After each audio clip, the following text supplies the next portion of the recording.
Diputada federal Blanca Alcalá, ¿cómo estás, querida? Muy buenos días, Hola, bienvenida. ¿qué tal, Eric Vero? Buenos días a todo el auditorio y a todos los colaboradores. Pues muy bien, la verdad es que un poco preocupada por los acontecimientos de esta semana, que definitivamente, por un lado, terminó y empezó con cosas muy graves para el mundo, y por otro lado, cosas que me gustaría platicarles, pues de lo que esta semana también pasará en la Cámara de Diputados. Primero, la verdad es que pues el mundo cada día se ve más frágil en la amenaza de las guerras. Empezamos con Ucrania, nos seguimos con Gaza, y el ataque de Irán sobre Israel, pues sin duda pone focos no solamente amarillos, sino casi rojos en lo que está sucediendo. Y por otro lado, revela pues la sofisticación con la que hoy este tipo de conflictos armados se puede enfrentar. Ataques con drones, como ya Rusia lo venía haciendo en el caso de Ucrania, devastando además este país, y ahora Irán. Y por otro lado, la respuesta de Israel prácticamente en el 95% de los casos,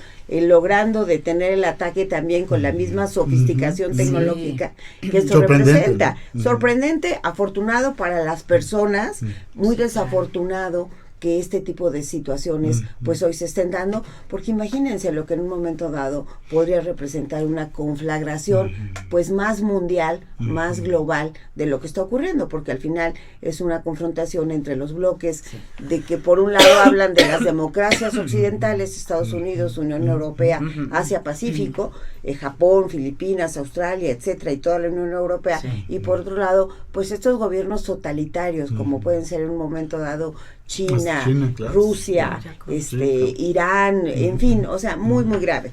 Por otro lado, rápidamente, muy preocupada por lo que ocurrió con los mexicanos residentes en el exterior. 40,000 fueron notificados de que les estaban rasurando su derecho a votar, y pues bueno, ya hace ratito al venir aquí escuchaba al consejero Castillo que van a ampliar el plazo para que hasta el 5 de mayo puedan resarcir esta posibilidad de que su trámite esté en orden. Yo invito a todos, Eric, tu hija está en Canadá, y seguramente como tú, muchas gentes tienen familiares, tienen amigos. Si les llegó la notificación, no dejen de volver a entrar en comunicación. Tienen el derecho de votar y tienen que respetárselos. Y bueno, y por otro lado, quiero concentrarme en lo que ocurrirá en la Cámara de Diputados esta semana. Como ustedes saben, el 5 de febrero el presidente envió una serie de iniciativas a la Cámara, pues para tratar de modificar muchas cosas. Había cosas que me parecían irrelevantes y otras demasiado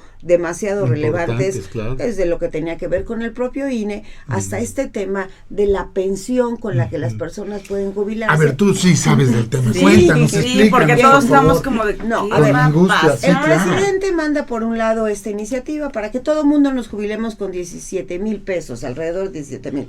Buenas noticias. El problema, como siempre, es cómo pasamos de la promesa a los hechos. ¿Por qué?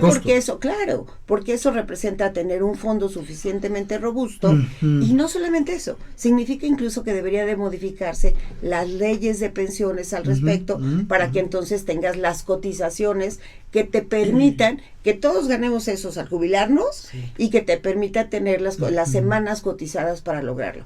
Entonces, esto al final del día suena muy bien, pero se han dado cuenta primero que era de fondo y de forma inviable. De forma, porque era reforma constitucional, y ellos no tienen las 2/3 partes. Y de fondo, porque no hay los recursos para poder llevar una promesa a una realidad. Entonces, hoy resulta que los diputados de Morena, algún poblano, por cierto, mandan una reforma legal, porque saben que la reforma legal, pues sí la pueden hacer, pero otra vez...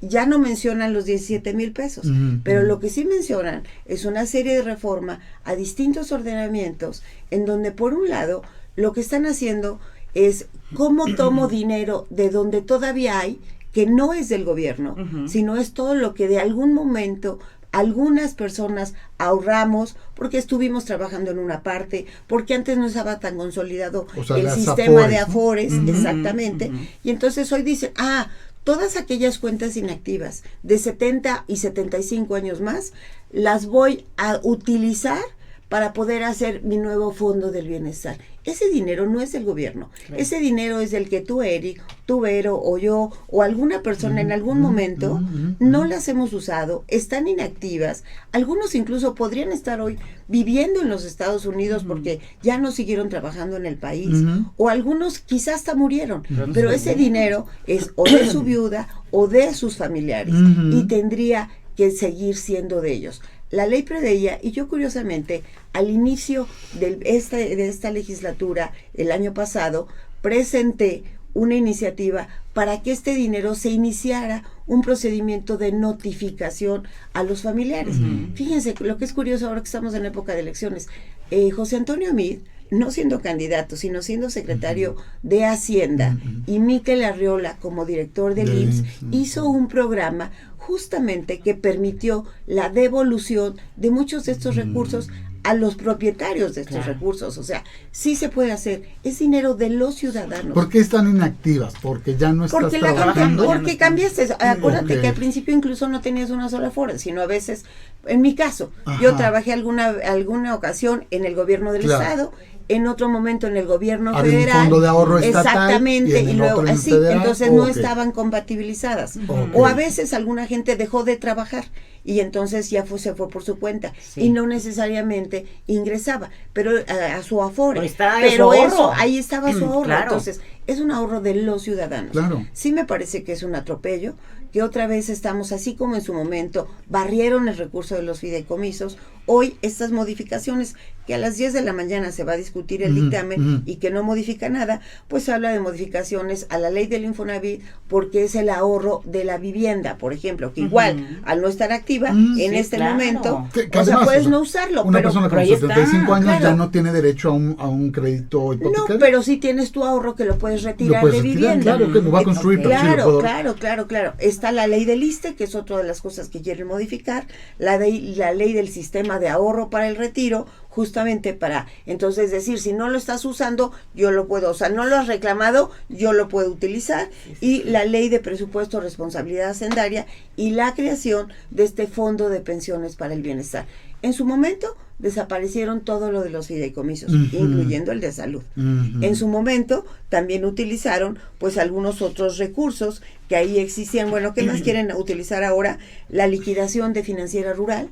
Quieren utilizar también los ingresos de la venta de inmuebles de Fonatur. O sea, todo lo que por ahí todavía existía, que insisto, en algunos casos, como este que es el más grave, es el patrimonio de las personas. En otra, era el patrimonio del Estado mexicano, con el que podías hacer frente pues a muchas otras cosas que hoy estamos viendo. Como el tema de desastres, por ejemplo, el Fonden. O sea, en este caso de estos cuentas que estaban inactivas o que la gente no está teniendo, muchas veces ni sabe de ello, pues se calcula que pueden ser 10 millones de cuentas, más de 40,000 millones de pesos. Por eso es que muchas veces pues escuchamos decir, no, si hay dinero, pues sí, pero es dinero que no es del gobierno, no es del gobierno mexicano. Blanca, ¿van ustedes entonces a oponerse a sí, siempre estaremos a favor de que la gente tenga mejores condiciones en el retiro, pero tendría que ser, o sea, a través de otros mecanismos. Se había hecho ya mucho para mejorar todo lo que tenía que ver con las pensiones, por eso se había ampliado la fecha de jubilación, en fin, muchas de estas cosas. O sea, no podemos hacerlo sobre las rodillas. La verdad es que la cobija es muy pequeña. Lo que tú no puedes es jalarla de un lado para descobijar el otro. Y eso es lo que ha venido haciendo desafortunadamente pues el gobierno en los últimos años. Es que puedes prometer mil cosas, ¿no? Pero pues los ciudadanos tenemos que estar atentos de este tipo de cosas que nos vienes a platicar, mi querida Blanca, porque es, sí, te lo hablan muy bonito, te lo endulzan bien padre, decimos, ay, qué padre, sí, voy a tener este dinero, me los van a... Pero hay que informarnos bien de dónde va a llegar. Ahora, son millones de pesos, que ¿cómo los sostienes? Son miles de millones. Miles de millones de pesos. Pero terrible, pero fíjense, el dictamen que más tarde se va a discutir, primero, ya no habla de la pensión de los 16,400.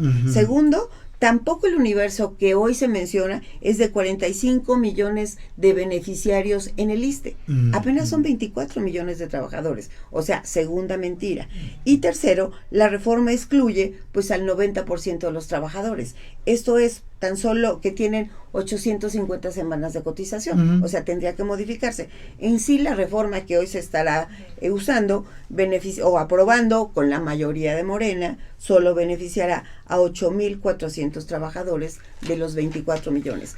Por ello la importancia, fíjense, dicho sea de paso, de que las cámaras tengan equilibrio de poderes, sí, claro, de que tenga una representación, digamos, no solamente de una mayoría que dice que sí y que en un momento dado no exista ni la argumentación, ni por supuesto la oposición con la claridad de lo que representa la realidad que estamos enfrentando. La verdad sí es muy, muy preocupante. Será una de las cosas por la que extrañaré no estar en la Cámara la próxima legislatura, pero la verdad es que yo creo que no podemos seguirle engañando a la gente y necesitamos que este país que tenga viabilidad financiera. Claro. Las finanzas públicas hoy están en riesgo y no podemos seguir simplemente tratando o bien de endeudarnos más o bien de utilizar los recursos de lo poco que aún queda para poder dar respuesta a situaciones que al final del día, hoy por hoy, no hay cómo resolver.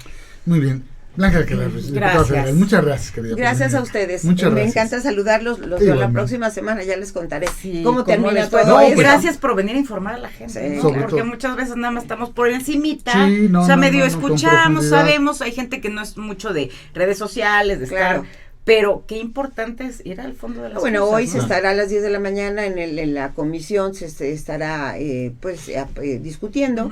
Mañana seguramente será la primera lectura y el miércoles tendremos que dar el debate, pero es obvio que como ha sucedido, pues la mayoría de Morena es suficiente para aprobar lo que quiera. Pero no lo constitucional, eso sí. Lo constitucional no, pero esta ha sido la tónica de todo esto. Las constitucionales no pasan y entonces lo hacen en la legal. Pasó con la Guardia Nacional y después se va a la Corte. Entonces, al final del día, la verdad es que ellos mismos saben que están actuando de una manera incorrecta y pues se tiene que dirimir en la Corte. Por eso es que hoy parte de la propuesta es que la Corte tampoco ya no sea un contrapeso al poder, sino que, que ya no sea autónomo.